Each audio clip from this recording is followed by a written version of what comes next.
Students of CBSE board class 12।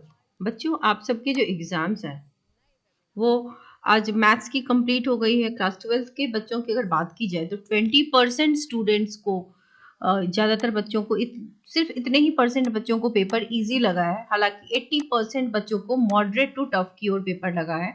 Questions previous year से काफ़ी सारे थे।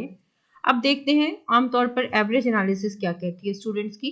According to the initial feedback from student, paper was moderate in difficulty.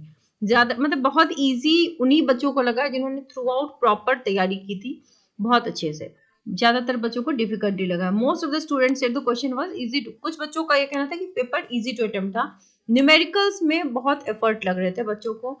And student जिन्होंने बहुत अच्छे से तैयारी की थी, ये तो बेटा देखो ऑब्वियस सी चीज है, जो बहुत अच्छे से कोर कॉन्सेप्ट लेके जाएगा उसे दिक्कत नहीं होगी। But we have 3 categories of student, जिसमें सबसे ज्यादा नंबर में वीक स्टूडेंट्स होते हैं, देन एवरेज स्टूडेंट्स होते हैं, and then come the toppers या जो अच्छे स्टूडेंट की कैटेगरी होती है।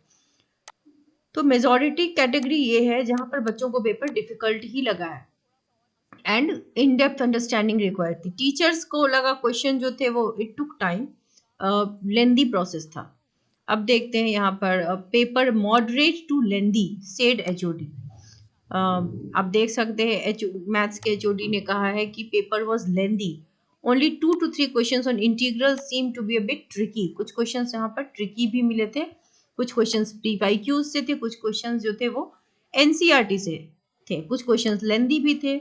Blueprint of the sample did not, उससे आपको कोई खास फायदा नहीं हुआ। मॉडरेट लेवल पे ही कहे तो मॉडरेट टू डिफिकल्ट के लेवल पे ही आपका पेपर एक्चुअली में रहा है। अब अगेन क्योंकि ये जो रिव्यू है that differs from person to person, student to student and teachers to teachers also. ज्यादातर टीचर यही करते हैं कि एवरेज फीडबैक दे देते हैं, वो मॉडरेट बोल देते हैं। दैट उसकी वजह से क्या होती है दिक्कत की मॉडरेशन लगने में दिक्कत हो जाती है। हालांकि स्कूल्स ने फीडबैक दिया होगा। Pattern was much like the CBSE sample paper, pattern was matching. Students कुछ हद तक सेटिस्फाइड भी थे, रिलीव्ड भी थे, लेकिन बहुत सारे बच्चे परेशान भी थे। अब देखो आप जो आपके एग्जाम थे उसके 5 सेक्शंस थे, 38 क्वेश्चंस थे। सेक्शन ए जो था 1 to 18 जो एमसीक्यू था, जिसमें क्वेश्चन इज इधर राइट और रॉन्ग। ठीक है, सेक्शन ए, फिर ऐसे सेक्शन बी में क्वेश्चन नंबर 21 to 25 थे जो वेरी शॉर्ट होते हैं। एंड मैथ्स में आपको स्टेप के नंबर भी मिलेंगे, ये बात ध्यान रखना। क्वेश्चन नंबर 26 to 31 जो थे कुछ सेक्शन सी वाले, दे वर ऑफ 3 मार्क्स। ठीक है, तो ये तो पूरा का पूरा फॉर्मेट जो आप जानते हो वही है। Student felt that integration questions tested the students depth. Integration का क्वेश्चन जो था वो आपके कॉन्सेप्ट को चेक कर रहा था। CBSE class 12 maths paper was tougher than CBSE sample paper. तो बेसिकली क्वेश्चन जो था that was lengthy, time consuming. ठीक है, मोस्ट स्टूडेंट्स फेल्ट कि section A was difficult and time consuming. तो ये भी बहुत से बच्चों का फीडबैक है कि पेपर अच्छा नहीं था, it was difficult, paper was lengthy, time consuming, difficult. So the questions on exam ranged in difficulty from moderate to challenging.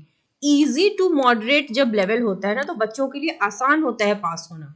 ठीक है, अब देखो जैसे कुछ बच्चे हैं जो एवरेज है, वीकर बच्चे हैं, एवरेज हैं, और कुछ बच्चे जो है बहुत बहुत ज्यादा पढ़ते हैं। वीकर की कैटेगरी में हम रख सकते हैं जो बच्चे लेस देन 60% लाने वाले होते हैं। ऐसे बच्चों से अगर आप इन डेप्थ अंडरस्टैंडिंग वाले क्वेश्चंस करोगे तो पेपर बच्चे नहीं कर पाएंगे। एटलीस्ट 50% क्वेश्चन बहुत इजी होने चाहिए कि हर बच्चा कर सके। एवरेज बच्चे को अगर हम रखें 60% to 85% की कैटेगरी में, तो यहाँ पे बच्चों को मॉडरेट टू डिफिकल्ट लगा है। जो टॉपर की कैटेगरी में है 85 to आप 100 रख लो, यहाँ पे बच्चों को पेपर मतलब इजी टू मॉडरेट लगा है। लेकिन जो वीकर सेक्शन ऑफ स्टूडेंट्स है उनको डिफिकल्ट लगा है। तो जिस हिसाब से बच्चे हैं, नंबर ऑफ स्टूडेंट्स यहाँ पे सबसे ज्यादा है। तो ज्यादातर बच्चों का कहना एक्चुअल में ये है कि एग्जाम डिफिकल्ट था, मॉडरेट टू चैलेंज था, टाइम कंज्यूमिंग था, लेंदी था। Questions based on case study वो कुछ का कहना है कि इजी था जो कि एनसीईआरटी बेस्ड था। बट ओवरऑल डिफिकल्टी लेवल जो थी वो अच्छी खासी थी। जैसी फिजिक्स की थी, then came the chemistry. Physics से थोड़ा सा इजियर केमिस्ट्री पढ़ा था, वैसी फिजिक्स से प्रोबेबली थोड़ा सा इजियर मैथ्स पढ़ा है, but still it is difficult for students. Students को ये डिफिकल्ट ही लग रहा है। हालांकि देखो बेटा, आप सब अपने कमेंट में बताना कि मैथ्स पेपर आपका कैसा गया है। तभी हम समझ पाएंगे कि एग्जैक्टली मॉडरेशन कहाँ लगेगी कहाँ नहीं, क्योंकि अब right now we have a mixed reaction from student जो कि ये कहता है कि पेपर मॉडरेटली डिफिकल्ट था, लेंदी भी था। तो अगर वो पेपर आपका मॉडरेशन की क्राइटेरिया को फुलफिल करता है, यानी कि डिफिकल्टी लेवल हाई है, लेंदी है, एम्बिग्विटी है, तब तो मॉडरेशन लगेगी। Otherwise there will be a grace, और उन बच्चों के नंबर अच्छे आएंगे जिन्होंने एटलीस्ट बेटा अटेम्प्ट लिया है, क्योंकि जो 2 to 3 नंबर वाले क्वेश्चंस होते हैं ना, वहां पर आपने थोड़े से स्टेप्स लिख दिए, you will get step marks. ठीक है, अटेम्प्ट के नंबर 100% मिलने वाले हैं मैथ्स में। अगर मान लो किसी सवाल में आपको कुछ भी नहीं आता था, if you have written given, you will be awarded marks for that. अगर आपने फॉर्मूला उतार दिया, आपको उसके मार्क्स मिलेंगे। ग्राफ अगर कहीं रिक्वायर्ड है बना दिया, मार्क्स मिल जाएंगे। किसी क्वेश्चन में अगर डायग्राम रिक्वायर्ड हो वो बना देते हैं, मार्क्स मिल जाते हैं।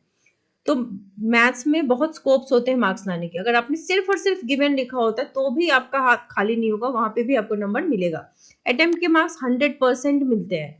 तो जिन बच्चों ने अटेम्प्ट लिया होगा अच्छा, और 15-20 नंबर के अराउंड सही भी है, तो ऐसे बच्चों को टेंशन लेने की जरूरत नहीं है, क्योंकि मैथ्स आपका 80 मार्क्स का है, विच रिक्वायर्स कि आपको 26 मार्क्स मिले पास होने के लिए।